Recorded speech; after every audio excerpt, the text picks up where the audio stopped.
मित्रों जय हिंद। एपी ज्ञान गंगा के एजुकेशनल चैनल पर आप सबका हार्दिक स्वागत है। और मित्रों पूर्व की भांति हम फिजिक्स और केमिस्ट्री पर एमसीक्यू लेकर के आए हैं क्वेश्चन नंबर 71 से और क्वेश्चन नंबर 100 तक। तो आइए बड़े इंपॉर्टेंट प्रश्नों के साथ आपके बीच में है और चर्चा करते हैं। आप लोग भी इसे लाभ उठाइए। क्वेश्चन नंबर 1 है, सोडियम तत्व में इलेक्ट्रॉनों की संख्या होती है। मित्रों हम इन प्रश्नों को हल करने के साथ साथ कुछ रफ कार्य भी आपको समझाते हुए चलेंगे, तब उसको आप लोग देखते चलेंगे। आप पिछले वीडियो में पढ़े हैं कि कोई भी मूल कण, कोई भी परमाणु 3 मूल कणों से मिलकर बना होता है, जिसे कहते हैं इलेक्ट्रॉन, प्रोटॉन और न्यूट्रॉन। तो कोई भी मूल कण कोई भी परमाणु 3 मूल कणों से बना होता है, इलेक्ट्रॉन, प्रोटॉन, न्यूट्रॉन कहते हैं। यानी हर परमाणु में इलेक्ट्रॉन, प्रोटॉन और न्यूट्रॉन तीनों मूल कण होते हैं। अब किस तत्व में इलेक्ट्रॉन की संख्या कितनी है, प्रोटॉन की संख्या कितनी है और न्यूट्रॉन की संख्या कितनी है, मित्रों ये 2 बातों पर निर्भर करता है। आइए देखिए किन किन बातों पर निर्भर करता है। एक है परमाणु क्रमांक, एक मित्रों है परमाणु क्रमांक, इसे Z कहते हैं। और दूसरा है परमाणु भार।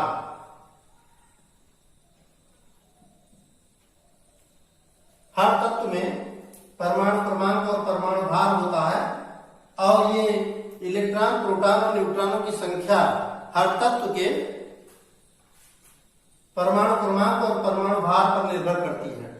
अब कोई भी तत्व जिसको हम लेते हैं, जैसे सोडियम ले रहे हैं, सोडियम का संकेत है ये और इसका परमाणु क्रमांक है 11, तो बाईं तरफ 11 लिख देते हैं नीचे, और परमाणु भार इसका है 23।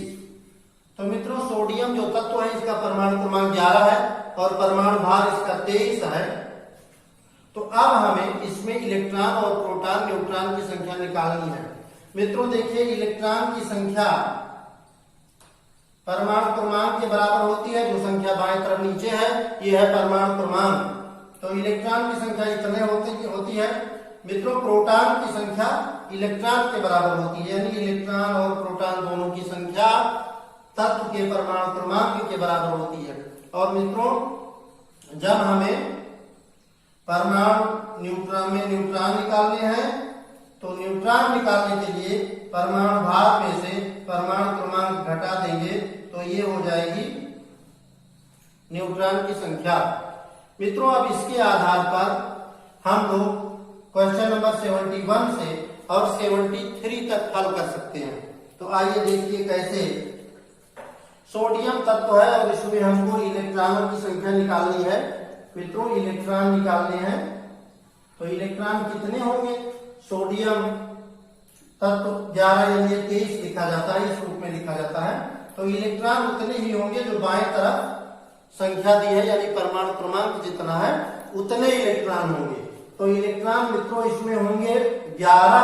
अब देखा जाए 11 कहां दिया है, तो ये डी वाले विकल्प में आपका दिया है कि इलेक्ट्रॉनों की संख्या होगी 11। अगर इसी के साथ कोई दूसरा तत्व आ जाए तो उसमें इलेक्ट्रॉनों की संख्या कितनी होगी, जो बाएं हाथ की तरफ छोटी गिनती दी है ये परमाणु क्रमांक है और इलेक्ट्रॉनों की संख्या उतनी ही होगी। मित्रों 72 क्वेश्चन लेते हैं। परमाणु मैग्नीशियम तत्व में प्रोटॉनों की संख्या कितनी है। मैग्नीशियम तत्व में प्रोटॉनों की संख्या कितनी होती है। तो मित्रों मैग्नीशियम जो तत्व है ये है Mg, बाएं तरफ होता है 12 और दाएं तरफ ऊपर होता है 24, ये तत्व है आपका। अब इसमें हमें इलेक्ट्रॉन, प्रोटॉन और न्यूट्रॉन तीनों की संख्या निकालनी है। तो मित्रों अब यहां समझते चलिए। मैग्नीशियम को Mg से व्यक्त करते हैं, बाएं हाथ की तरफ 12 होता है और दाएं तरफ 24। जिस प्रकार से कोई व्यक्ति अपना एड्रेस लिए रहता है कि किस गांव का है, किस जिले का है, किस स्टेट का है, ठीक उसी प्रकार से कोई भी तत्व अपना दो एड्रेस लिए रहता है, बाएं हाथ की तरफ नीचे की तरफ परमाणु क्रमांक लिखा रहता है और दाएं हाथ की तरफ ऊपर परमाणु भार रहता है। तो जो मैग्नीशियम तत्व है इसे mg से व्यक्त करते हैं और बाएं हाथ की तरफ नीचे 12 है, यानी इलेक्ट्रॉन और प्रोटॉन होंगे 12। तो यहां पूछा जा रहा है प्रोटॉन, तो इलेक्ट्रॉन और प्रोटॉन दोनों परमाणु क्रमांक के बराबर होते हैं गाइस। तो ये आपका सही हो जाएगा option number A 12। Next question लेते हैं। ऑक्सीजन 8O16 में न्यूट्रॉनों की संख्या। मित्रों आपको हर एक तत्व में इलेक्ट्रॉन प्रोटॉन न्यूट्रॉन होते हैं, तीनों का मान निकालना सीखना चाहिए। लेकिन इलेक्ट्रॉन प्रोटॉन न्यूट्रॉन का मान निकालने के लिए हमने यहाँ पर 3 तत्व लिए हैं कि जिससे आपको 3 तरीके से हर चीज आप सीख सकें। तो आइए देखते हैं। ऑक्सीजन O परमाणु क्रमांक 8 होता है और परमाणु भार 16। अब इसमें गाइस देखते हैं, इलेक्ट्रॉन 8 है, प्रोटॉन भी उतने हैं 8 है, अब न्यूट्रॉन निकालना होता है तो बड़ी संख्या में से छोटी संख्या घटा देते हैं, यानी गाइस 16 में से 8 घटा देंगे तो ये हो जाएगा 8 ही बचेगा, 1 ही बचेगा। तो अगर हम ऑक्सीजन तत्व में 8O16 में न्यूट्रॉनों की संख्या हमें निकालनी है तो न्यूट्रॉनों की संख्या कितनी हो जाएगी, 16 में से 8 निकाल देंगे तो हो जाएगा 8, यानी ये आपका ऑप्शन नंबर बी सही हो जाएगा। अब गाइस देखिए तीनों क्वेश्चनों में हम इलेक्ट्रॉन प्रोटॉन न्यूट्रॉन की संख्या बताए देते हैं। सोडियम में इलेक्ट्रॉन है 11, प्रोटॉन भी 11 है और न्यूट्रॉन 23 में से 11 गया 12 बचा, लेकिन यहाँ इलेक्ट्रॉन पूछा गया तो 11 हम लिख दिए। दूसरे में मैग्नीशियम में इलेक्ट्रॉन 12 है, प्रोटॉन 12 है और न्यूट्रॉन 12, 24 में से 12 घटाएंगे 12 ही बचेगा, लेकिन प्रोटॉन पूछा गया है तो इसका तीनों 12 होता है, तो ये ऑप्शन सही हो गया। ऑक्सीजन 8O16 में न्यूट्रॉन पूछा गया है, न्यूट्रॉनों की संख्या ज्ञात करने के लिए परमाणु भार में से परमाणु क्रमांक घटा देते हैं तो ये आपका हो गया 1। अब इसके आगे हम चलेंगे, 3 किरणें या 3 कण आप और पढ़े हैं, अल्फा बीटा और गामा 3 किरणें हैं और ये चुंबकीय क्षेत्र या विद्युत क्षेत्र में रखने पर धन प्लेट या ऋण प्लेट या उदासीन प्लेट की ओर गमन करती हैं। तो आइए हम इन पर भी चर्चा करेंगे और नीचे के प्रश्न उसी से संबंधित हैं। तो गाइड्स हम रफ वाले कॉलम में पहले इसको समझ लेते हैं।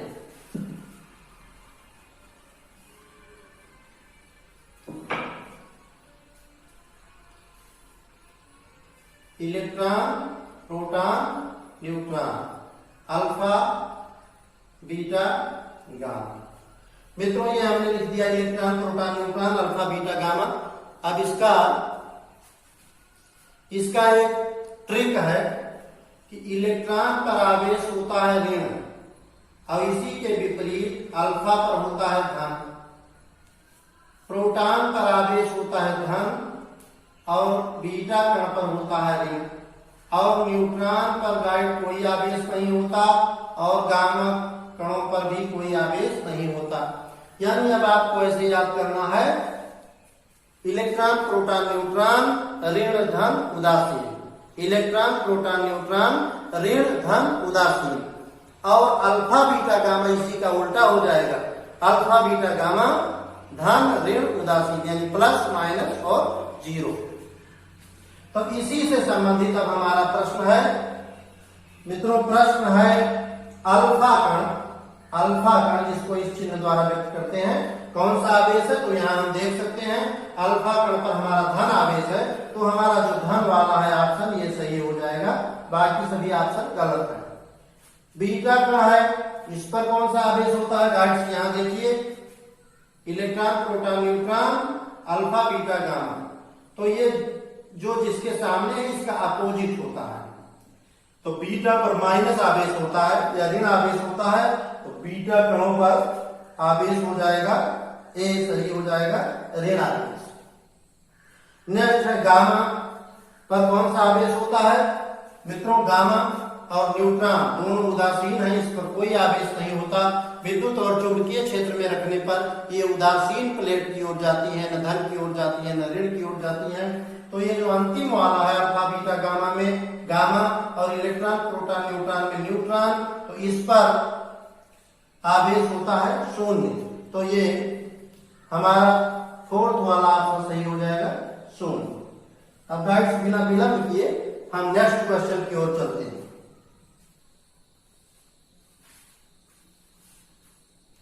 मित्रों क्वेश्चन नंबर 77 हम लोग ले रहे हैं। क्वेश्चन नंबर 77 है सोडियम परमाणु के बाहरी कक्षा में इलेक्ट्रॉनों की संख्या कितनी है। मित्रों कोई भी तत्व जो है तो उसकी जब संरचना बनाई जाती है तो किसी भी तत्व में इलेक्ट्रॉन प्रोटॉन और न्यूट्रॉन होते हैं, तो आप सब जान ही चुके हैं। इलेक्ट्रॉन नाभिक के बाहर विभिन्न कक्षाओं में चक्कर लगाता है और नाभिक में प्रोटॉन और न्यूट्रॉन होते हैं।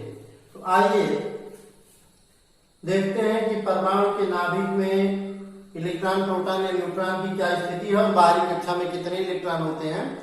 तो मित्रों जो सोडियम का में इलेक्ट्रॉनों की संख्या है परमाणु क्रमांक के बराबर होती है। सोडियम का परमाणु क्रमांक यहाँ रफ कॉलम में देख रहे हैं, सोडियम को Na से व्यक्त करते हैं और इसका परमाणु क्रमांक है 11। इसका परमाणु भार है, एटॉमिक वेट है 23। तो इसमें सबसे पहले इलेक्ट्रॉन प्रोटॉन न्यूट्रॉन की संख्या निकालेंगे।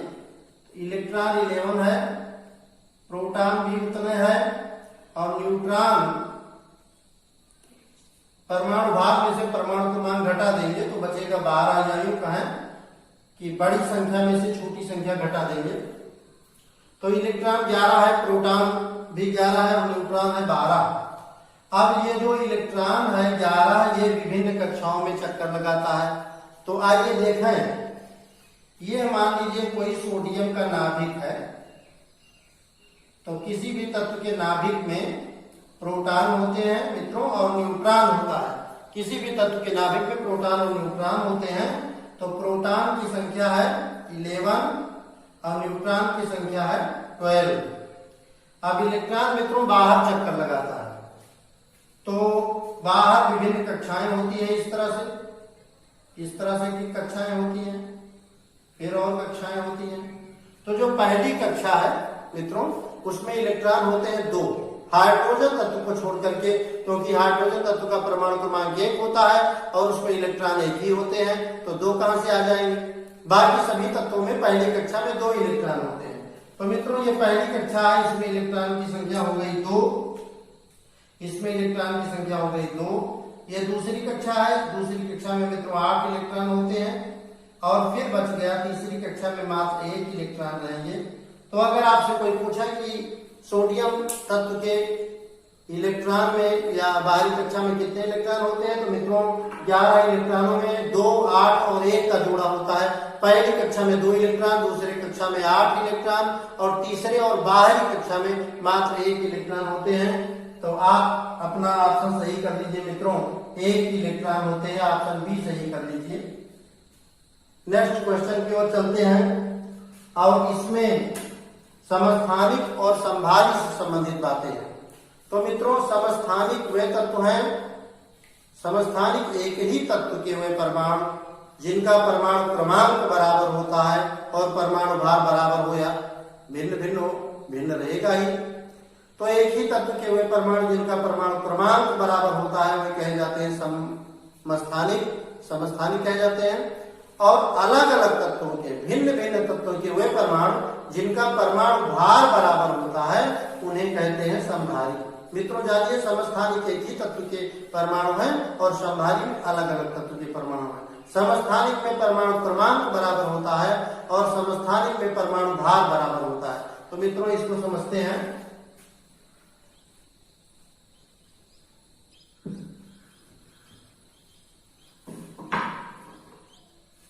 हाइड्रोजन के 3 समस्थानिक हैं, ये हाइड्रोजन है और इसके 3 समस्थानिक हैं 1H1, 1H2 और 1H3।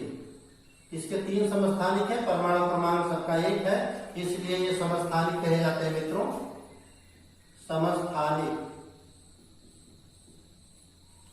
और दूसरा संभारी। संभारी कौन कौन कहे जाते हैं, जैसे मित्रों आर्गन है, पोटेशियम है या कैल्शियम है। तो परमाणु क्रमांक इधर 20 है, इधर 18 होता है, लेकिन परमाणु भार 40 होता है।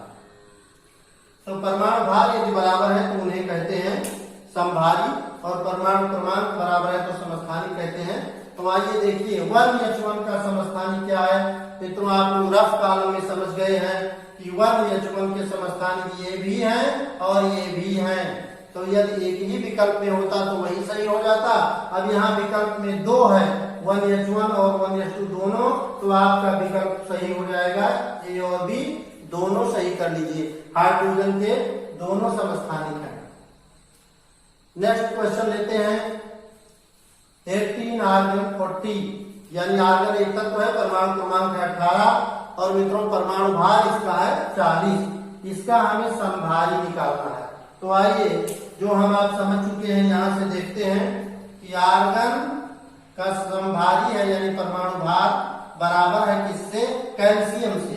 तो यहाँ हम देखें Ca40 जो मिल गया मित्रों, ये हमारा विकल्प सही हो जाएगा क्योंकि आर्गन का समस्थानिक है कैल्शियम।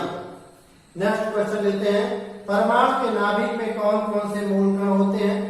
मित्रों परमाणु में, हर परमाणु में इलेक्ट्रॉन, प्रोटॉन और न्यूट्रॉन होता है। इलेक्ट्रॉन बाहर चक्कर लगाते हैं और जो परमाणु का मुख्य भाग है नाभिक, उसमें प्रोटॉन और न्यूट्रॉन होते हैं। इलेक्ट्रॉन, प्रोटॉन, न्यूट्रॉन तीन चीजें हैं। आप जान लीजिए इलेक्ट्रॉन, जैसे किसी के घर में 3 लड़के हों, इलेक्ट्रॉन, प्रोटॉन, न्यूट्रॉन, तो बड़े को बाहर की जिम्मेदारी दे दी जाए और दो जो बाद के हैं उनको घर का काम दे दिया जाए। तो बाद में जो इलेक्ट्रॉन है वो बाहर रहता है, परमाणु में नाभिक के चारों ओर रहता है, लेकिन प्रोटॉन और न्यूट्रॉन मित्रों नाभिक में रहते हैं। तो देखिए कौन सा ऑप्शन सही है, ये इलेक्ट्रॉन है, यह ऑप्शन हमारा गलत है। यहाँ प्रोटॉन है, प्रोटॉन तो नाभिक में होता है, लेकिन यदि कोई और ऑप्शन नहीं मिलेगा तो ये सही हो जाएगा, लेकिन नाभिक में होते हैं प्रोटॉन और न्यूट्रॉन दोनों। तो यहाँ प्रोटॉन तो मिल रहा है मित्रों, लेकिन इलेक्ट्रॉन साथ में मिल रहा है, इलेक्ट्रॉन नाभिक में नहीं रहता। तो जो फोर्थ ऑप्शन है हमारा, प्रोटॉन और न्यूट्रॉन दोनों नाभिक में होते हैं। मित्रों ये क्वेश्चन सही है। आप लोग 80 क्वेश्चन तक कर चुके हैं। अब हम नेक्स्ट क्वेश्चन की ओर चलते हैं।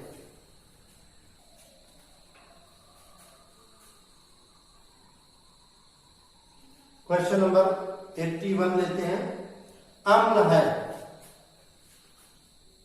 81 में अम्ल है पूछता है कि निम्नलिखित में से कौन सा अम्ल है, और क्षार है, माने नीचे जो 4 ऑप्शन दिए गए हैं इसमें कौन सा क्षार है। तो मित्रों हम कुछ पहचान अम्ल और क्षार की आपको बता रहे हैं, उसको समझें। रफ वाले कॉलम में देखिए,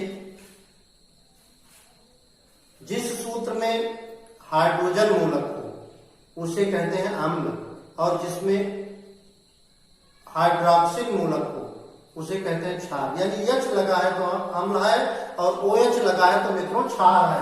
देखिए अम्लों की पहचान जानिए, HCl हाइड्रोक्लोरिक अम्ल है, ये अम्ल है। H2SO4 इसमें हाइड्रोजन है, ये अम्ल है। HCl ये अम्ल है। और क्षार क्या है मित्रों, OH जिसमें आ जाए, NaOH ये क्षार है, KOH ये क्षार है, NH4OH ये क्षार है, CaOH ये क्षार है। कैल्शियम हाइड्रोक्साइड है, ये अमोनियम हाइड्रोक्साइड, पोटेशियम हाइड्रोक्साइड और सोडियम हाइड्रोक्साइड। मित्रों OH जिसमें लगा है ये सब है क्षार, और जिसमें H लगा है ये है अम्ल। तो उसी हिसाब से आइए देखिए, अगर अम्ल है पूछा जा रहा है तो इसका मतलब 3 क्षार दिया होगा और 1 कोई अम्ल दिया होगा। तो ये आपका क्षार है, ये ऑप्शन गलत है। यहाँ OH लगा है, ये क्षार है, ऑप्शन गलत है। और मित्रों ये NaCl इसमें ना H है ना OH है, यानी ये ना अम्ल है ना क्षार है, ये है लवण, जिसे आप साधारण नमक कहते हैं। सोडियम क्लोराइड का सूत्र लिखा है। और ये आपका अम्ल हो जाएगा H2SO4 हाइड्रोक्लोरिक अम्ल, ये अम्ल है HCl, H2SO4 और HCl आदि ये अम्ल है, तो आपका फोर्थ ऑप्शन सही हो जाएगा डी वाला H2SO4। नेक्स्ट क्वेश्चन लेते हैं, क्षार है, यानी इसमें हमें क्षार ढूंढना है और कोई एक ही ऑप्शन सही है, यानी 3 तो दिए रहेंगे अम्ल और एक दिया रहेगा क्षार। क्षार की पहचान है, उसमें OH लगा होता है। तो आइए देखें मित्रों, यहाँ OH नहीं लगा है, ये क्षार नहीं हो सकता। ये पानी का सूत्र है, पानी अम्लीय क्षार ये दोनों हो सकता है, और ये अम्ल है, यहाँ क्षार की पहचान है OH लगा है, तो आपका सही हो जाएगा ऑप्शन ये क्षार है NaOH। इस विकल्प में कोई भी क्षार दिया होता तो वो सही हो जाता, और अम्ल के कॉलम में कोई भी अम्ल दिया होता तो ये सही हो जाता। अब नेक्स्ट क्वेश्चन की ओर चलते हैं। C2H6 का IUPAC नाम क्या है? मित्रों, IUPAC एक हाइड्रोकार्बन्स का या और रासायनिक सूत्र जो है उनका IUPAC पद्धति से हम नामकरण करते हैं, यानी उनका नाम लिखा जाता है इस सिस्टम से IUPAC। इसका पूरा नाम तो है international union of pure and applied chemistry, international union of pure and applied chemistry, लेकिन इस पद्धति से हमें नाम लिखना है C2H6। तो मित्रों, आप 4 नाम याद रखिए, 4 नाम आपको हमेशा याद रखने चाहिए। कौन कौन से? एक सूत्र है CH4, ये है मीथेन। दूसरा C2H6, ये मित्रों है एथेन। C2H4, ये है एथिलीन। और चौथा है C2H2 एसीटिलीन। ये 4 सूत्र आपको याद रखने चाहिए, और इसी सूत्र के आधार पर हमें सही विकल्प चुनना है। तो C2H6 यहाँ हम देख रहे हैं कि ये एथेन का सूत्र है, तो इसलिए मेथेन ऑप्शन गलत हो जाएगा, एथिलीन एसीटिलीन गलत हो जाएगा, ये हमारा ऑप्शन सही हो जाएगा, ऑप्शन नंबर बी। C2H6 का IUPAC नाम है एथेन। अगर यही इसका नाम पूछा जाता, ये सब IUPAC नाम है मित्रों, तो ये मेथेन हो जाता, ये दिया होता तो एथिलीन हो जाता, C2H2 दिया होता तो एसीटिलीन हो जाता, लेकिन आपके क्वेश्चन में C2H6 दिया है तो ये हो जाएगा एथेन। नेक्स्ट क्वेश्चन है, मार्स गैस है। मार्स गैस निम्नलिखित में से क्या है? क्या मार्स गैस CH4 है? क्या मार्स गैस C2H6 है? क्या मार्स गैस C2H4 है या C2H2 है? इतने विकल्प दिए हैं। आइए देखें, ये चारों सूत्र लिखे हुए हैं मित्रों, लेकिन एक गैस ऐसी है जो कोयले की खानों में पाई जाती है, जो दलदल स्थानों पर पाई जाती है, और उस गैस की स्थिति में लोग यदि वहां हो तो उन्हें मूर्छा आ जाती है, बेहोश तक हो सकते हैं वे। ऐसी गैस है मीथेन। हाँ दोस्तों, मीथेन CH4 जिसका सूत्र है वो मूर्छित करने, अगर कोई वहां पहुंच जाए तो आदमी मूर्छित हो जाता है, इसलिए उसे मार्स गैस कहते हैं। जब कभी भी आपसे कोई पूछे मार्स गैस क्या है, तो आप लिखेंगे मीथेन, यानी जिसका सूत्र है CH4, ये मित्रों मार्स गैस है। ऑप्शन ये सही कर लीजिए। नेक्स्ट है, हाइड्रोकार्बन क्या है? रफ का कॉलम हम यहाँ लेते हैं मित्रों। हाइड्रोकार्बन वे तत्व है, वे पदार्थ है, वे सूत्र है जिसमें कार्बन और हाइड्रोजन आते हैं। जहां पर C और H हो, ये हाइड्रोकार्बन कहे जाते हैं। तो मित्रों आइए देखिए, ये पानी का सूत्र है C और H तो है लेकिन C नहीं है, ये हाइड्रोकार्बन नहीं हो सकता, ये पानी का सूत्र है। NaCl, ये साधारण नमक का सूत्र है जो हम भोजन में प्रयोग करते हैं। ये कार्बन डाइऑक्साइड का सूत्र है मित्रों, ये भी नहीं हो सकता। और हाइड्रोकार्बन C और H यहाँ मिल रहा है, जो मार्स गैस है जिसका सूत्र CH4 है, यही एक हाइड्रोकार्बन यहाँ मिल रहा है। तो यदि इतने हाइड्रोकार्बन में से या और किसी में से यदि C और H से संबंधित कोई सूत्र मिलेगा मित्रों तो वही हमारा हाइड्रोकार्बन होगा। हम 85 क्वेश्चन कर चुके हैं, अब 86 क्वेश्चन की ओर बढ़ रहे हैं मित्रों। क्वेश्चन नंबर 86 की ओर चलते हैं, धीरे धीरे हम लोग बढ़ रहे हैं आगे। तो क्वेश्चन नंबर 86 है, संतृप्त हाइड्रोकार्बन का सामान्य सूत्र क्या है। क्वेश्चन नंबर 87 है, एल्कीन का सामान्य सूत्र क्या है। क्वेश्चन नंबर 88 है, एल्काइन का सामान्य सूत्र क्या है।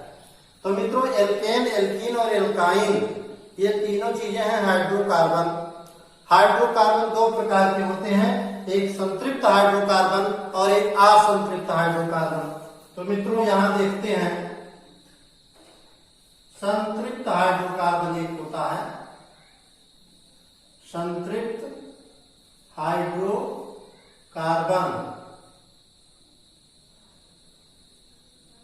संतृप्त हाइड्रोकार्बन में एकल बंध के तत्व हैं और इन्हें एल्केन कहते हैं और इनका सामान्य सूत्र है CnH2n+2।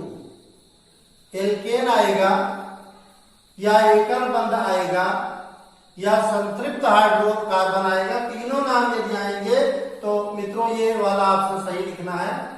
और यदि एल्कीन आएगा, द्विबंध आएगा, तो इसके सूत्र में CnH2n ये +2 हटा दिया जाएगा। और मित्रों त्रिबंध में, त्रिबंध का नाम है एल्काइन, इसका सामान्य सूत्र है CnH2n और +2 की जगह पर -2, यहाँ 2 है प्लस, यहाँ ये 2 गायब हो गया और यहाँ -2 है। अब मित्रों आइए हम लोग चर्चा करते हैं कि हाइड्रोकार्बन दो प्रकार के होते हैं, संतृप्त और असंतृप्त हाइड्रोकार्बन। संतृप्त हाइड्रोकार्बन का नाम है एल्केन और असंतृप्त हाइड्रोकार्बन में एल्कीन और एल्काइन। तो तीन हो गया मित्रों, alkane, alkene, alkyne. Single bond के तत्व का नाम है एल्केन, डबल बॉन्ड के तत्व का नाम है एल्कीन और तीसरे का नाम है एल्काइन, जैसा कि आप यहाँ देख चुके हैं। तो अब तीनों प्रश्नों को हम लोग एक साथ लेते हैं कि एल्केन का सामान्य सूत्र क्या है। एल्केन एकल बंध या संतृप्त हाइड्रोकार्बन का सामान्य सूत्र है जिसमें +2 लगा है, तो मित्रों हमारा ऑप्शन ए सही हो जाएगा।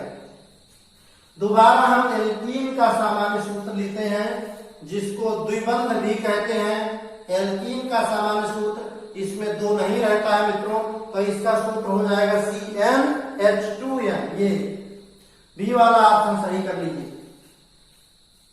क्वेश्चन नंबर 88 है, एल्काइन का सामान्य सूत्र क्या है। मित्रों एल्काइन का नाम है त्रिबंध के हाइड्रोकार्बन और इसमें जो अंत का तत्व है 2, ये -2 है, तो एल्काइन का सूत्र हो जाएगा CnH2n-2। मित्रों इन तीनों में सभी सूत्र लिखे हैं। अब देखिए ये सूत्र है एल्केन का, ये एल्कीन का, ये एल्काइन का। एल्केन पूछा गया इसलिए ए ऑप्शन सही है। दूसरे में यह सूत्र है एल्केन का, ये एल्कीन का और ये है एल्काइन का। एल्कीन पूछा गया इसलिए सेकंड ऑप्शन सही है। थर्ड में क्वेश्चन नंबर 88 में एल्काइन पूछा गया, ये सूत्र है एल्केन का, ये एल्कीन का और ये एल्काइन का। एल्काइन पूछा गया इसलिए ये ऑप्शन सही है CnH2n-2। हम लोग क्वेश्चन नंबर 88 कर चुके हैं, अब आगे बढ़ते हैं मित्रों। क्वेश्चन नंबर 89 है, पेंसिल में लिखने वाला पदार्थ कौन सा है।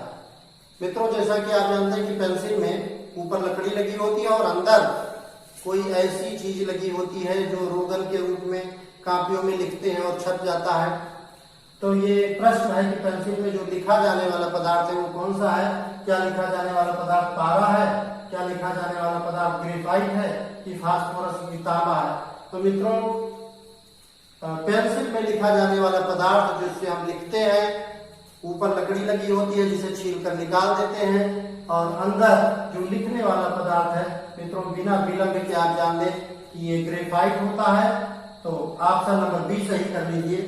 और माचिस की तीली पर लगा ज्वलनशील पदार्थ, ज्वलनशील माने जो चीज हम तीली को जलाते हैं और जलने लगता है, तो जलने वाला पदार्थ एक लकड़ी के ऊपर लगा रहता है। माचिस की तीली लकड़ी की होती है और उसके आगे वाले भाग पर ज्वलनशील पदार्थ कोई लगा होता है। तो मित्रों ज्वलनशील पदार्थ न पारा होता है, न सिल्वर होता है, ग्रेफाइट तो पेंसिल में लगती है, ये हो नहीं सकता। तो ज्वलनशील पदार्थ मित्रों आपका होता है फास्फोरस। और यदि फास्फोरस में भी कोई पूछे कौन सा फास्फोरस, तो मित्रों ये लाल फास्फोरस लगा होता है। माचिस की तीली पर लगा ज्वलनशील पदार्थ है लाल फास्फोरस। आपका ऑप्शन 4 सही हो जाएगा। अब हम नेक्स्ट 91 से और 100 तक क्वेश्चन लेते हैं। मित्रों क्वेश्चन नंबर 91 से 100 रासायनिक सूत्र ले रहे हैं। पहला सूत्र है धावन सोडा। धावन सोडा यानी जिस सोडे से हम कपड़ा धोते हैं, और इसका नाम है सोडियम कार्बोनेट। तो धावन सोडा का सूत्र है Na2CO3 into 10H2O। नेक्स्ट है बेकिंग पाउडर, जो खाने में पड़ता है, जिसे हम मीठा सोडा कहते हैं। इसका रासायनिक नाम है सोडियम बाइकार्बोनेट और इसका सूत्र है मित्रों NaHCO3। नेक्स्ट है ब्लीचिंग पाउडर, जिसे बिरंजक चूर्ण कहते हैं और सूत्र है NaOCl2। नेक्स्ट है प्लास्टर ऑफ पेरिस, जिसको पीओपी कहते हैं, जो घरों में लगता है। इसका सूत्र है CaSO4 into H2O। और मित्रों जिप्सम से प्लास्टर ऑफ पेरिस बनता है। इसका सूत्र है CaSO4 into 2H2O। और यूरिया का सूत्र जो मित्रों हम लोग खेतों में डालते हैं, यूरिया NH2CO NH2 सूत्र है, और ओजोन का O3। इसके बाद 3 क्वेश्चन लेते हैं। 3 सूत्र है मित्रों। 98 पर हम लेते हैं क्लोरोफॉर्म का सूत्र। ये एक निश्चेतक है, CHCl3 इसका सूत्र है। क्लोरोफॉर्म सूखने पर मुरझा जाती है, CHCl3। नेक्स्ट हम लेते हैं बेंजीन क्लोराइड,